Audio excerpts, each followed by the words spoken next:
کیا مجھے جمہوری جدوجہد میں حصہ لینے کا اختیار نہیں ہے؟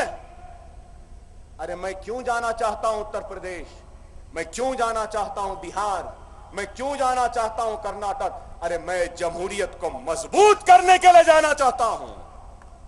کیا جمہوریت کو مضبوط کرنے کا بھی حق نہیں ہے مجھے؟ کیا جمہوری جدوجہد کا حصہ بننے کا بھی حق نہیں؟ یہ کون سا انصاف ہے میں پوچھنا چاہتا ہوں۔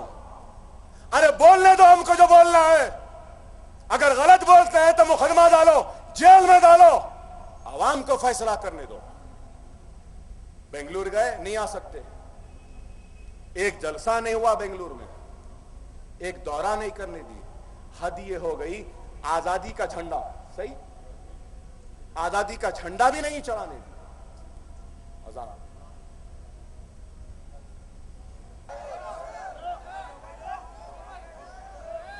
یا تو بیٹھ جاؤ یا ٹھہر جاؤ، بیٹھ جاؤ، ہٹ جاؤ، بیٹھ جاؤ۔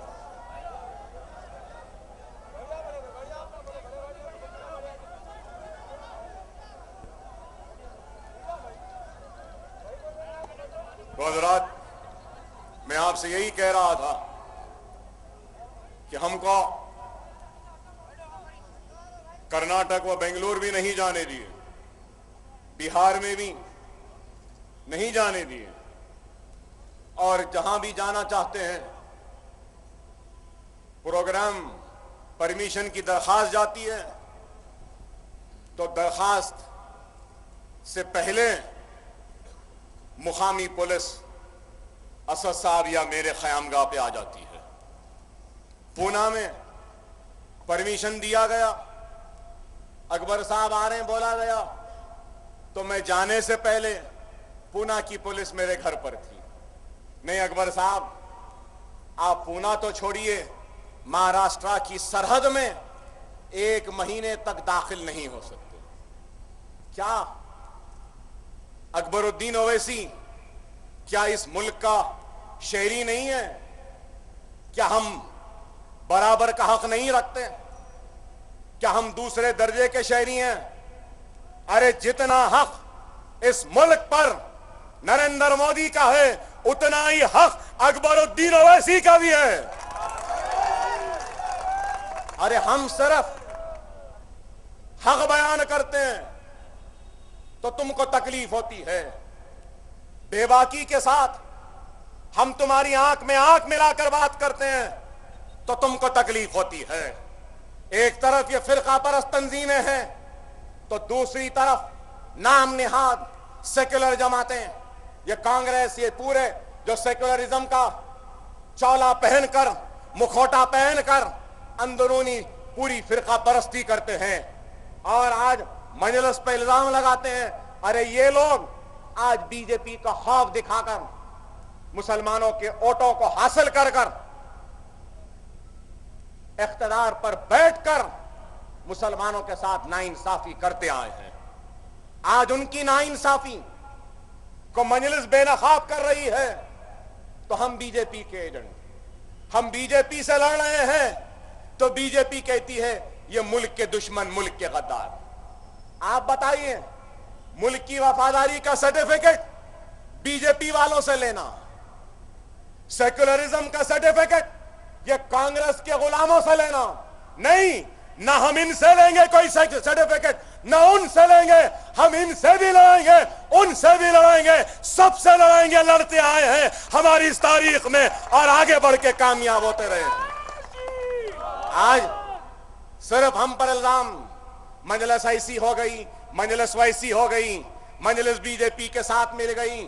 ارے مجلس ہی وہ طاقت ہے جو Bharatiya Janata party, B J پی، سنگھ پریوار، آر ایس ایس کا 2 سال سے تعاقب کر رہی ہے، اور ان کا ہر جواب اگر کوئی دے رہی ہے تو مجلس اتحاد المسلمین دے رہی ہے۔ کیا یہ لوگ دے رہے ہیں؟ کون سے مسئلے میں کامیاب ہوئے؟ حیدرآباد سینٹرل یونیورسٹی کے مسئلے میں کیا کامیاب ہوئے؟ کیا جے این یو کے مسئلے میں کامیاب ہوئے؟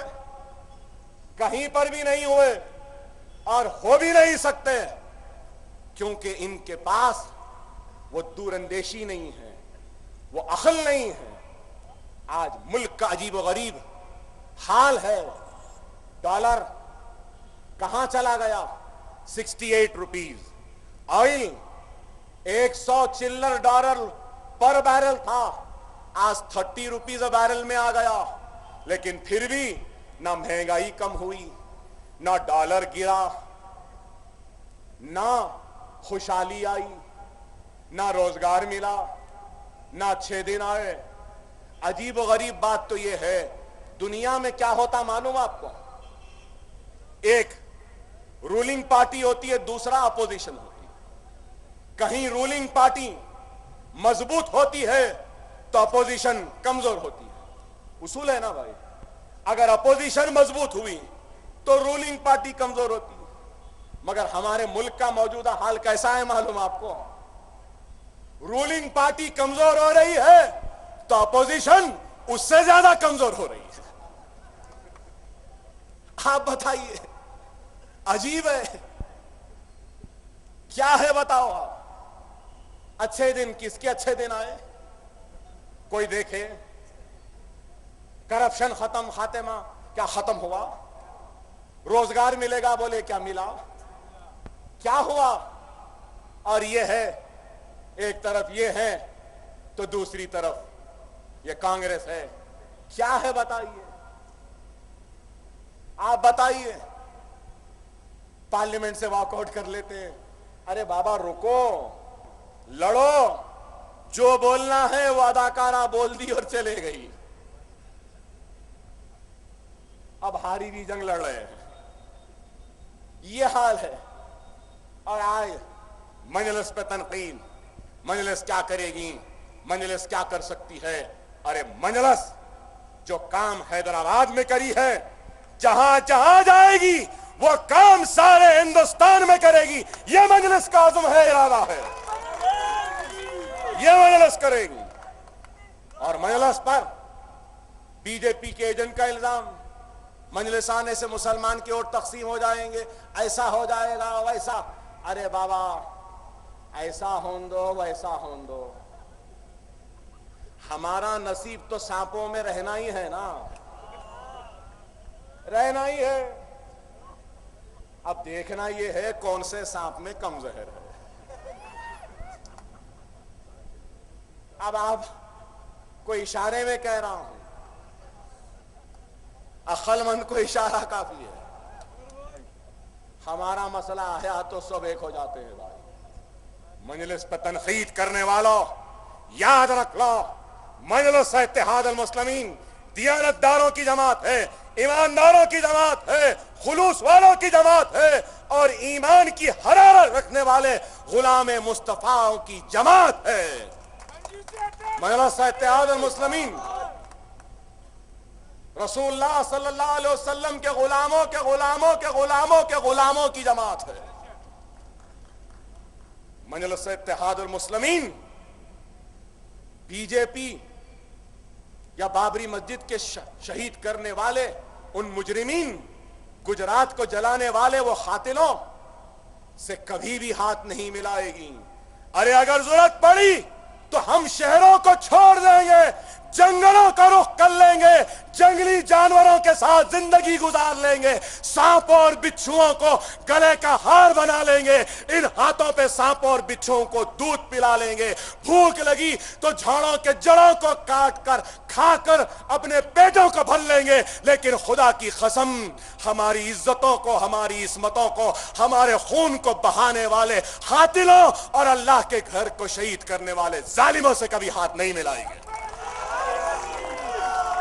یہ مجلس ہے, یہ مجلس ہے. مجلس اتحاد المسلمین لڑ رہی ہے.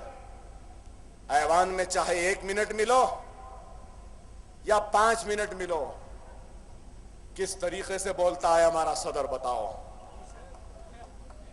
آپ کا صدر ہماری حیدرآباد کی ناک, شان, مسلمانوں کی آواز بن کر ایوان پارلیمنٹ میں شیر کی طرح کھڑے ہو کر بولتا ہے. کوئی ہے؟ ارے کوئی نہیں ہے. بے باکی کا نام اگر کوئی ہے تو وہ مجلس ہے.